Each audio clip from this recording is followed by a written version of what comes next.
everybody, it's the question and answer video where I answer your questions that you asked on the video where I asked you to ask me questions. I was up till 3:30 last night trying to like copy paste questions onto like a timeline thing, but everything, I don't know. Anyway, I'm gonna try to get to as many as possible and keep this under 10 minutes just because people don't have that time. The number one most asked question was, why did you become a YouTuber? I have talked about this in a couple of videos, but I'll just say it very quickly and succinctly for you. Originally, I didn't even know that being a YouTuber was a thing. I was just trying to be an actor, and I was living in LA, and they were telling me you should start a YouTube channel. And then when I went to Taiwan for a couple of months, I really wanted to get into like travel hosting on TV, so I thought, why not make my own little travel show on YouTube? So we did like 5 episodes of a travel show back in like 2010, and they are still up in my episode list of videos, so you can go check them out. I had weird hair back then, man. I didn't know how to dye it. It's still kind of, I mean, you see the roots. Whatever. The next most popular question seemed to be, who is your favorite YouTuber? Right now, Casey Neistat, Casey Neistat, Casey Neistat. I absolutely love him, and he's part of what inspired Villi, which is where I am putting out a video every day of July. I guess this is my biggest stuffed animal. I got him or her, I think it's a him, I don't know. Doesn't have anything for me to figure it out. I just call him Ducky. What's the best advice I could give a college student? I say pursue your passions.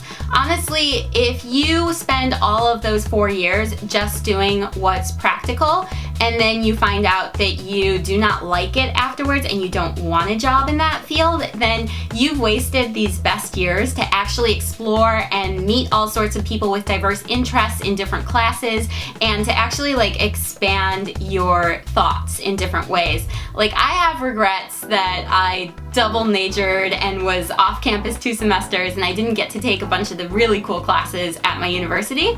So I think, yeah, just being willing to explore different fields of study and being willing to take all those different classes and to not go into college saying, I have to be this certain major and I have to graduate with this certain degree. I think it's important to be open to changing your mind and to finding a true passion.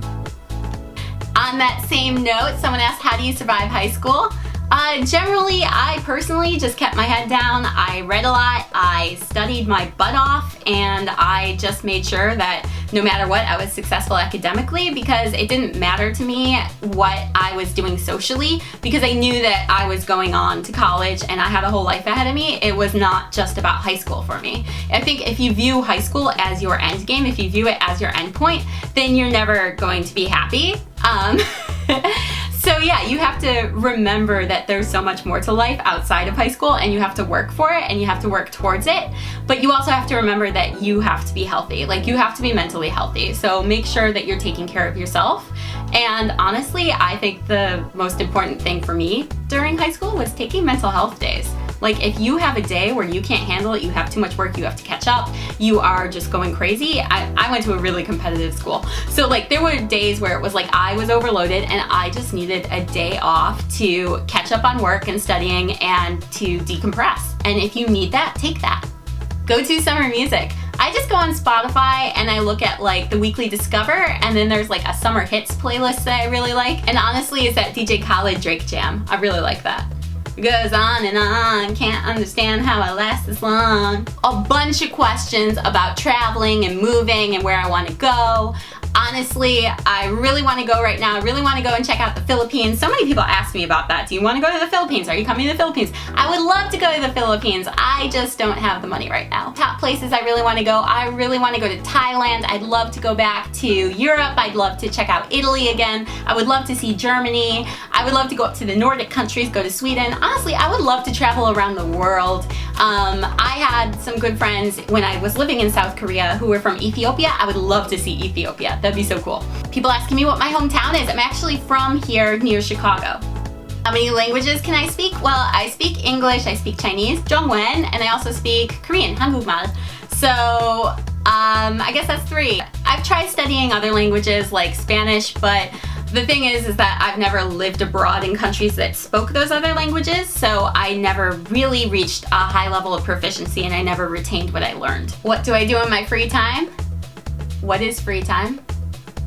Do I have any exciting projects outside of YouTube? Well, I'm always doing stuff with my improv troupe, Improvised Jane Austen. We do full-length plays in the style of Jane Austen that are completely improvised. So that's a lot of fun. We're all ladies, so we get to play any character we want, which is really cool. And other than that, I have been so solely focused on YouTube, especially this month, that it has taken over my life. It's taken over my relationships. Like, everyone just knows that this is what I'm doing, and if I meet up with people, usually I have my camera, so people are just kind of like resigned to it at this point. If they're my friend, then they have to deal with my camera. What's my dream job besides being a YouTuber? Honestly, I still don't really feel like YouTuber is an actual career.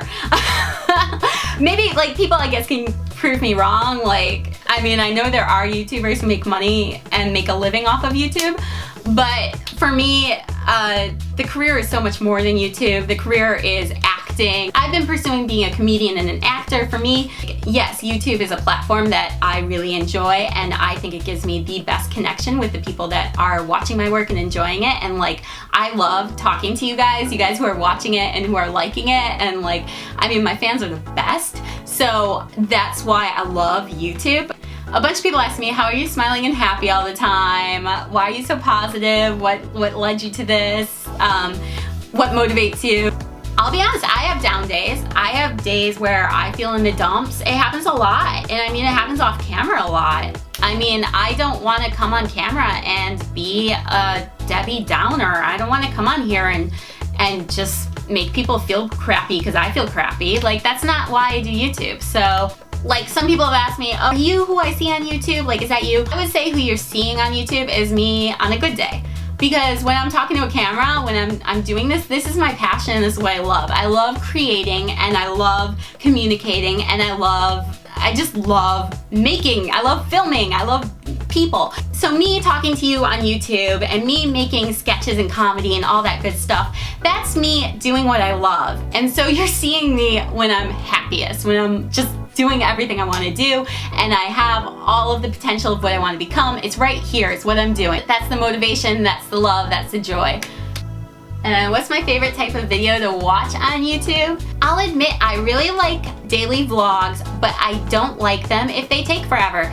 Also, I really like watching like lookbooks because I just like something where my brain can turn off and I can just be like, oh, that's pretty. A couple of people asked me cats or dogs, and I'm down for both. I like them both. We have a bird at home, so Favorite pizza topping? I like veggies. I absolutely adore veggies. They're the best.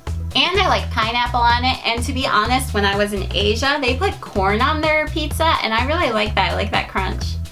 My dream car? Probably a Lotus. People ask me about my favorite movies. When it comes to Star Wars, I do like A New Hope. I'm that kind of person. Favorite corny joke? What did the boy strawberry say to the girl strawberry? You ready for this? If you weren't so sweet, we wouldn't be in this jam.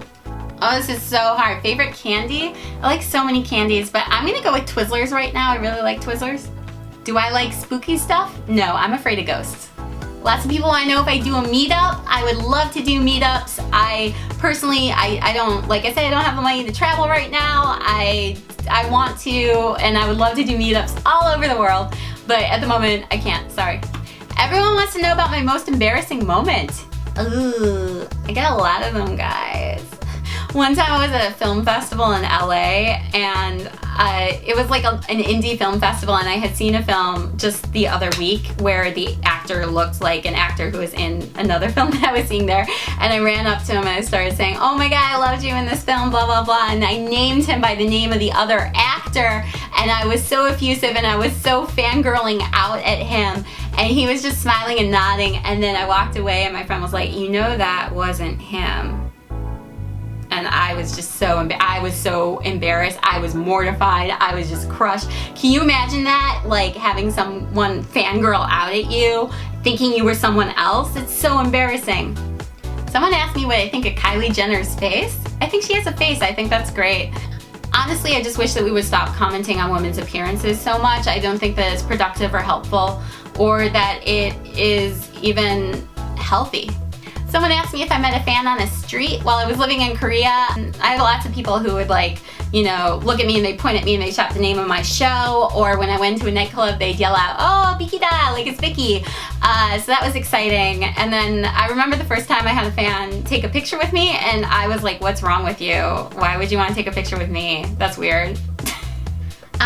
If I was only using one social media, what would it be? At this point it would be YouTube, because this is how I can best express myself and I feel like this is best representative of the work that I want to do and my passions and my creativity. Second would probably come Twitter, because that's where I just drop my jokes and my thoughts. Then would probably come Snapchat, because I'm so into Snapchat right now. Here's a bunch of more questions. There's too many questions. If I had $1 million, oh man, I would be producing the television comedy pilot that I wrote. I would be helping to fund my friend's dream artistic and comedic projects. I'd be letting my parents retire. Okay guys, I'm really sorry if I didn't get to your questions. I've already spent an hour answering things and I'm gonna try and edit this down to 10 minutes. I love you guys so much. Thank you so much for asking me so many wonderful questions, and thank you for all the love that you show me in your comments on Twitter, on Instagram, on Snapchat. Like, just thank you so much. I try to respond to as much as I can. I am so appreciative, and like seriously, thank you guys from the bottom of my heart. Alright, I'll see you guys tomorrow because it's July and I'm uploading every day, and thank you so much. I really love you guys. And